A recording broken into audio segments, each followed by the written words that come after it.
नमस्कार दोस्तों, स्वागत है आपका मेरे YouTube चैनल पर। आज हम इस वीडियो में बात करेंगे उत्तर प्रदेश लोक सेवा आयोग ने जो अपर निजी सचिव परीक्षा 2023 के लिए फॉर्म निकाला है उस फॉर्म के बारे में। वीडियो शुरू करने से पहले आपसे रिक्वेस्ट है, अगर आपको ये वीडियो अच्छा लगे तो प्लीज़ चैनल को सब्सक्राइब कर दीजिएगा, वीडियो को लाइक करिएगा और ज़्यादा से ज़्यादा शेयर करिएगा। धन्यवाद। तो ये अपर निजी सचिव परीक्षा का फॉर्म निकाला है 2023 में, क्योंकि अगले साल चुनावी साल है और सरकार पे दबाव है कि वो भर्तियाँ नहीं निकाल रही है और पूरी नहीं कर रही है, अगर निकाल भी रही है। तो इस कड़ी में इन्होंने उत्तर प्रदेश लोक सेवा आयोग ने अपर निजी सचिव का फॉर्म निकाला है। इस वीडियो में हम मेन टॉपिक्स के बारे में बात करेंगे। क्या योग्यता है, किस तरह का एग्ज़ाम पैटर्न रहने वाला है, कितने पदों को निकाला गया है, आरक्षण किन लोगों को मिलेगा, किन लोगों को नहीं मिलेगा, इन सब चीज़ों के हम बारे में बात करेंगे। तो फॉर्म भरने की स्टार्टिंग डेट आज से ही है 19 सितंबर 2023 से, और फॉर्म भरने की लास्ट डेट है 19 अक्टूबर 2023। और फॉर्म का जो शुल्क है, परीक्षा शुल्क, उसे बैंक में जमा करने की लास्ट डेट भी 19 अक्टूबर 2023 है।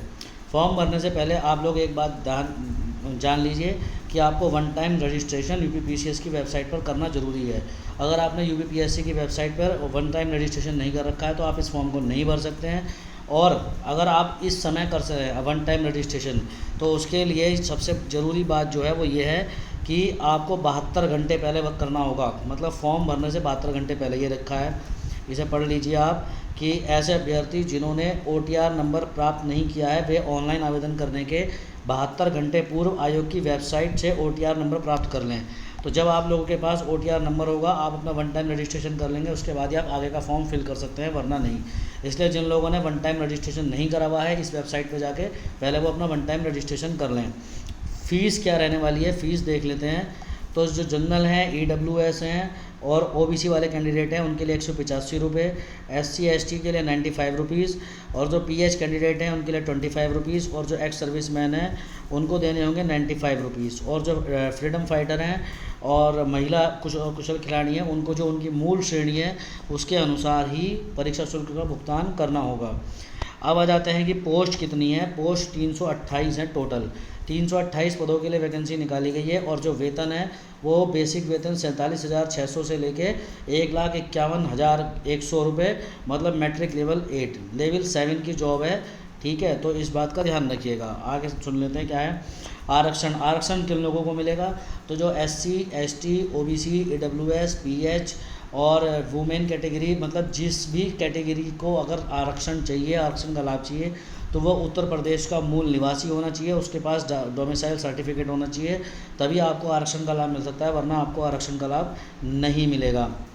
अब देख लेते हैं अपर निजी सचिव की जो पोस्ट है वो 3 डिपार्टमेंट में निकाली गई है। कौन कौन से। एक तो उत्तर प्रदेश सचिवालय में निकाली गई है, दूसरी निकाली गई है उत्तर प्रदेश लोक सेवा आयोग में, और तीसरी निकाली गई है उत्तर प्रदेश राजस्व परिषद में। लगभग तीनों में समान योग्यताएं मानी गई हैं, जिनको देख लेते हैं कि आप एक तो स्नातक की उपाधि आपके पास ज़रूर होनी चाहिए। आपने ग्रेजुएशन करा हुआ हो, किसी भी स्ट्रीम से आपने करा हुआ हो, कोई फ़र्क नहीं पड़ता है, कोई भी आपकी परसेंटेज हो, बस आप ग्रेजुएशन पास होनी चाहिए। इसके अलावा हिंदी जो आशुलेखन है, शॉर्ट हैंड है, उसमें आपकी 80 शब्द प्रति मिनट की कंप्यूटर पर हिंदी टंकण में गति होनी चाहिए, और न्यूनतम 25 वर्ड पर मिनट की टाइपिंग होनी चाहिए आपकी। मतलब शॉर्ट हैंड की जो स्पीड है वो आपकी इन्होंने मांगी है 80 शब्द प्रति मिनट की, और हिंदी टाइपिंग की स्पीड होनी चाहिए 25 वर्ड पर मिनट की। ठीक है, इसके अलावा आपके पास CCC का सर्टिफिकेट होना चाहिए, जो कि डोएक का जो नॉर्मल चलता है नाइलेट का वो, या फिर कोई जो समकक्ष हो वो, या फिर आपके पास कुछ समकक्ष योग्यता होनी चाहिए CCC के रिगार्डिंग। CCC के रिगार्डिंग समकक्ष योग्यता कौन सी मान्य हो सकती है वो भी आगे हम देख लेंगे। उत्तर प्रदेश लोक सेवा आयोग में भी सेम ही चीज़ रखी है इन्होंने, और इसके अलावा उत्तर प्रदेश राजस्व परिषद में भी सेम चीज़ रखी है कि ग्रेजुएशन होना चाहिए, 80 वर्ड पर मिनट की स्पीड होनी चाहिए, 25 वर्ड पर मिनट की हिंदी टाइपिंग की स्पीड होनी चाहिए, और डोएक का CCC का सर्टिफिकेट हो, या फिर इन्होंने क्या रखा है कि माध्यमिक शिक्षा परिषद उत्तर प्रदेश द्वारा संचालित पाठ्यक्रम या सरकार द्वारा उसके समकक्ष मान्यता प्राप्त पाठ्यक्रम के अनुसार कंप्यूटर का ज्ञान होना आवश्यक है। अब कंप्यूटर के बारे में इन्होंने एक बात क्या रखी है कि कौन कौन से कोर्स और मान्य हो सकते हैं। अगर आपके पास कंप्यूटर में डिप्लोमा डिग्री है, PGDCA आपने करा हुआ है, BCA करा हुआ है, MCA करा हुआ है, ग्रेजुएशन अथवा किसी हायर एजुकेशन में आपके पास BA BSc BTech MSc MBA में कंप्यूटर एक विषय के रूप में रहा हो, या फिर एक किसी सेमेस्टर में आपने कंप्यूटर कोर्स भी पढ़ा हो, तो आपका CCC माना जाएगा। तो सिंपल सी बात, अगर आपने PG DCA करा हुआ है, कोई कंप्यूटर में डिप्लोमा कोर्स करा हुआ है, BCA MCA है, ग्रेजुएशन है, या फिर किसी हायर क्वालिफिकेशन में आपके पास जैसे BA हो गया, BSc हो गया, BTech MSc में अगर आपने कंप्यूटर एक सब्जेक्ट के रूप में पढ़ा है, या फिर एक सेमेस्टर में आपके पास कंप्यूटर की क्वालिफिकेशन है, तो वो CCC के तौर पर मान्य होगी। ठीक है, एक बात ध्यान रखिएगा, जिन्होंने 10वीं और 12वीं इन बोर्ड में से करी है तो वो मान्य नहीं होगी, वो नहीं चलेगी। कौन कौन से? हिंदी साहित्य सम्मेलन इलाहाबाद द्वारा संचालित प्रथमा मध्यमा विशारद परीक्षा, board of higher secondary education Delhi की हायर सेकेंडरी परीक्षा, गुरुकुल विश्वविद्यालय वृंदावन मथुरा की अधिकारी परीक्षा, बोर्ड ऑफ सेकेंडरी एजुकेशन मध्य भारत ग्वालियर द्वारा संचालित हाई स्कूल तथा इंटरमीडिएट परीक्षा, भारतीय माध्यमिक शिक्षा परिषद भारत से, भारतीय शिक्षा परिषद Uttar Pradesh, board of higher secondary education, higher secondary प्रावैधिक, ठीक है, हायर सेकेंडरी प्रावैधिक और माध्यमिक शिक्षा परिषद दिल्ली की हाई स्कूल परीक्षा। अगर इनमें से किसी एक बोर्ड में से आपके द्वारा आपकी 10वीं या 12वीं की परीक्षा उत्तीर्ण करी गई है, तो आप इस परीक्षा का फॉर्म भरने के लिए एलिजिबल नहीं हैं। ठीक है, जो पदों की संगत सीमा निम्नलिखित है, मतलब जो ये पद आपका निकाला गया है, ये पद जिस नियमावली के तहत आहरित होंगे, इन पदों को जिस नियमावली के तहत डोमिनेट करा जाएगा वो ये है। उत्तर प्रदेश सचिवालय व्यक्तिगत सहायक नियमावली 2001, ठीक है, उत्तर प्रदेश सचिवालय व्यक्तिगत सहायक सेवा प्रथम संशोधन नियमावली 2005, उत्तर प्रदेश सचिवालय अपर निजी सचिव सेवा द्वितीय संशोधन नियमावली 2010, उत्तर प्रदेश सचिवालय अपर निजी सचिव सेवा तृतीय संशोधन नियमावली 2023, उत्तर प्रदेश राजस्व परिषद समूह ख और समूह ग सेवा नियमावली 2014, उत्तर प्रदेश लोक सेवा आयोग अधीनस्थ सेवा नियमावली 2006 और उत्तर प्रदेश लोक सेवा आयोग अधीनस्थ सेवा द्वितीय संशोधन नियमावली 2020। अधिकतम आयु सीमा में छूट देख लीजिए कि जो SC कैटेगरी के लोग हैं, ST के हैं, OBC के हैं, और जो उत्तर प्रदेश के वर्गीकृत खेलों के कुशल खिलाड़ी हैं, और जो उत्तर प्रदेश राज्य सरकार के राजकीय कर्मचारी हैं, उत्तर प्रदेश बेसिक शिक्षा परिषद शिक्षक शिक्षणेतर कर्मचारी हैं, उत्तर प्रदेश के अनुदानित माध्यमिक विद्यालयों में कार्यरत शिक्षक हैं या फिर जो कर्मचारी हैं, उनको अधिकतम आयु सीमा में सिर्फ 5 वर्ष की छूट दी जाएगी, इससे ज़्यादा की नहीं दी जाएगी। अर्थात उनका जन्म 2 जुलाई 1978 से पूर्व का नहीं होना चाहिए। तो दिव्यांग खिलाड़ी दिव्यांग होंगे, उनको 15 वर्ष मैक्सिमम छूट मिलेगी, इससे ज़्यादा नहीं मिलेगी। तो ये आपको अधिकतम आयु में छूट मिलेगी। एक बात ध्यान रखिएगा, आपकी जन्म तिथि के लिए जो सर्टिफिकेट मान्य है वो सिर्फ हाई स्कूल की ही सर्टिफिकेट होगा। इसके अलावा जन्म तिथि को प्रमाणित करने के लिए और किसी सर्टिफिकेट को मान्य नहीं करा जाएगा। तो हाई स्कूल में जो आपकी डेट ऑफ बर्थ पड़ी है वही आपकी डेट ऑफ बर्थ डिसाइड करी जाएगी सभी चीज़ों के लिए। नेगेटिव मार्किंग का प्रावधान दिया गया है, ठीक है, 1/3 नेगेटिव मार्किंग होगी अगर आपने एक गलत उत्तर दे दिया। तो इस चीज़ का ध्यान रखिएगा फॉर्म को वो करते टाइम जब आप अपना एग्ज़ाम देंगे।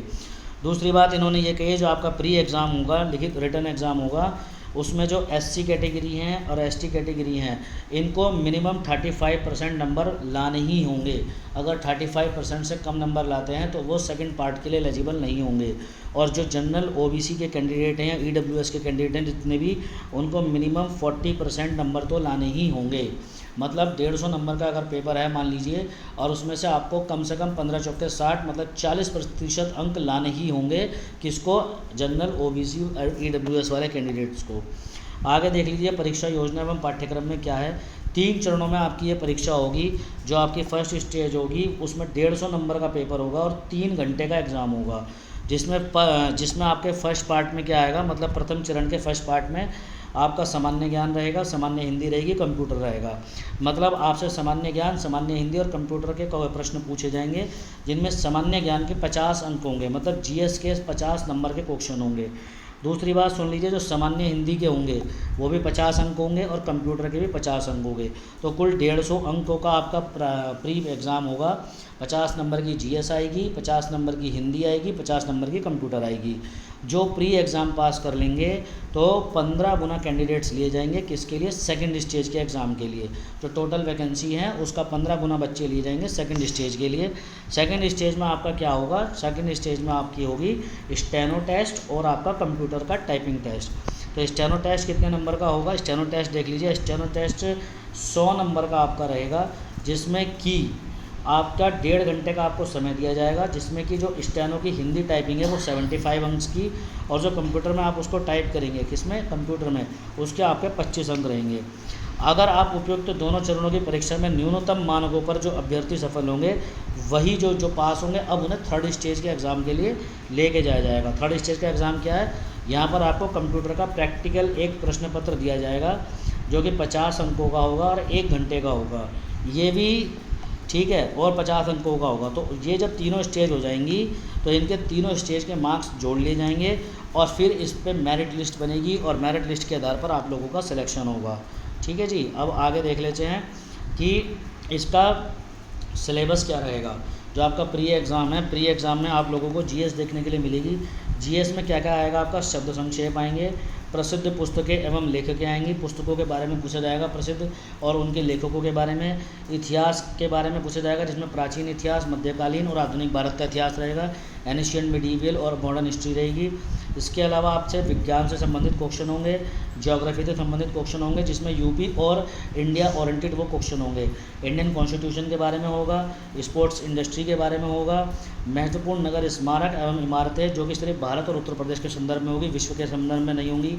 ठीक है। इंटरनेशनल और नेशनल जो करंट अफेयर्स है वो पूछा जाएगा और आपका थोड़ा सा मैथ भी आपको देखने के लिए मिल सकता है जो कक्षा 8 के स्तर का होगा, बिल्कुल मतलब नॉमिनल होगा। ठीक है। हिंदी में आपका एक अपठित गद्यांश रहेगा जिसमें आपको प्रश्न देने पड़ेंगे और अपठित गद्यांश का शीर्षक देना पड़ेगा। पत्र रहेंगे एवं कार्यालय विभिन्न पत्रों का आलेखन रहेगा, मुहावरे रहेंगे, लोकोक्तियाँ रहेंगी और उनका प्रयोग रहेगा। अनेक शब्दों के लिए एक शब्द भी आएंगे, वाक्यों का शुद्धिकरण भी होगा, पर्यायवाची तथा विलोम शब्द भी होंगे। ठीक है। शब्दों के अर्थ हिंदी से अंग्रेजी एवं अंग्रेजी से हिंदी ये करने के लिए भी आएंगे जिनका स्टैंडर्ड कक्षा 10 के स्तर का ही होगा, इससे ज़्यादा का नहीं होगा। कंप्यूटर की जो नॉलेज के क्वेश्चन होंगे उसमें क्या क्या आएंगे? आपसे विंडो सिस्टम पे काम करने के लिए बेसिक नॉलेज पूछी जाएगी, जिसमें जो डेस्कटॉप होता है, लैपटॉप होता है और जो पेरिफेरल्स होते हैं जिसमें प्रिंटर, स्कैनर, माइक्रोफोन, स्पीकर, इन पे कैसे काम करते हैं इनके बारे में क्वेश्चंस हो सकते हैं। ठीक है। माइक्रोसॉफ्ट ऑफिस जो पैकेज होता है जिसमें वर्ड, एक्सेल, पावर पॉइंट, इनसे रिलेटेड क्वेश्चंस हो सकते हैं। ठीक है। वर्ल्ड वाइड वेब www और जो कुछ पॉपुलर वेबसाइट्स होती हैं जैसे railway, air reservation, search engines, Google, information websites, Wikipedia, इनसे रिलेटेड क्वेश्चंस भी हो सकते हैं। आपकी वर्किंग नॉलेज देखी जाएगी किस पे, ईमेल कैसे सेंड करते हैं, सेंडिंग के साथ अटैचमेंट कैसे लगाते हैं, रीडिंग कैसे करना है, सेव कैसे करना है, प्रिंट कैसे करना है और मेंटेनिंग एड्रेस बुक ETC। ठीक है। प्रिपरेशंस वगैरह नॉलेज जो आपका वो होता है पावर पॉइंट, उस पर प्रिपरेशन करा के देखी जा सकती है। तो सेकंड स्टेज का एग्ज़ाम होगा, इसमें बताया ही था, आशु लिपि स्टेनो करनी होगी, हिंदी में कितने नंबर की रहेगी? 75 अंक की। आपको 80 शब्द प्रति मिनट के हिसाब से डिक्टेशन बोली जाएगी, 5 मिनट का होगा और जिसमें लिप्त यंत्रणु समय 60 मिनट रहेगा। फिर आप उसे कंप्यूटर पर टाइप करेंगे जिसके लिए आपको 5 मिनट का समय मिलेगा और 25 नंबर का वो पार्ट रहेगा, तो टोटल 100 नंबर का रहेगा। फिर आप थर्ड स्टेज के एग्ज़ाम के लिए जाएंगे जिस पर आपसे प्रैक्टिकल करा के देखा जाएगा कंप्यूटर का, जिसमें आपसे क्या करा के देख सकते हैं, ईमेल किस तरह से भेजते हैं, उसका अटैचमेंट कैसे लगाते हैं, उस ईमेल को रीड कैसे करना है, सेव कैसे करना है, उसका प्रिंट कैसे निकालना है, उसको मेंटेन एड्रेस कैसे करना है। इसके अलावा www वर्ल्ड वाइड वेब पर काम करा के देख सकते हैं और कुछ पॉपुलर वेबसाइट जैसे रेलवे की होती है, air reservation, search engines, Google, information website, इन पर काम करा के देख सकते हैं। माइक्रोसॉफ्ट ऑफिस में आपसे वर्ड, एक्सेल, पावर पॉइंट पर काम करा के देख सकते हैं जिसमें आपसे किसी डॉक्यूमेंट्स को लिखना, उसको मेल करना, उसमें पंक्चुएशन को सही करना और टेबल डायग्राम डाल के देख सकते हैं। पावर पॉइंट का प्रेजेंटेशन भी आप लोगों से देखा जा सकता है और कैलकुलेशन और फार्मूला आपका एक्सेल शीट में यूज़ करना देखा जा सकता है। कुल मिला के एक इन्हें ऐसा अपॉर्चुनिटी चाहिए जिसको कम से कम कंप्यूटर की नॉलेज तो आती हो, क्योंकि आज के टाइम पे कंप्यूटर का योगदान बहुत ज़्यादा ज़रूरी है। मान लीजिए हो सकता है आपके पास कंप्यूटर के आप सैद्धांतिक रूप से तो सवाल हल कर पाएँ लेकिन प्रैक्टिकल नहीं कर पाएंगे, तो आप उसके लिए एलिजिबल नहीं है। ठीक है। बाकी इन्होंने कहा है कि जो टाइपिंग रहेगी उसके लिए इस बार इन्होंने 2 फ़ॉन्ट दिए हैं स्टेनो उसके लिए, जिसमें आपको जो है कुर्तीदेव 10 के साथ साथ इस बार मंगल फ़ॉन्ट का विकल्प दिया जाएगा। तो ये बहुत अच्छी चीज़ इस बार इन्होंने करी है। तो इस तरह से हमने आज आपको हर चीज़ डिस्क्राइब कर दी। अगर आपको ये वीडियो अच्छा लगा हो तो प्लीज़ चैनल को सब्सक्राइब कर दीजिएगा और वीडियो को लाइक करिएगा। Thank you so much. धन्यवाद। सत श्री अकाल।